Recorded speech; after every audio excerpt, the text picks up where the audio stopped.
అదే kick, look మారిందంతే.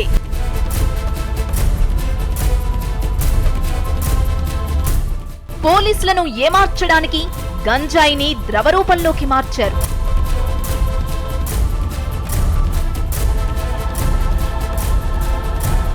పంట నుంచి ఆయిల్ తీయడానికి ఏకంగా ప్రొడక్షన్ యూనిట్లే పెట్టేశారు.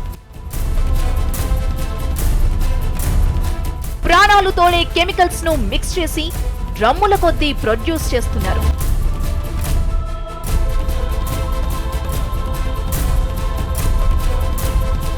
డబ్బుతో గిరిజనుల్ని ట్రాప్ చేసి పొరుగు రాష్ట్రాలకి ఎక్స్పోర్ట్ చేస్తున్నారు.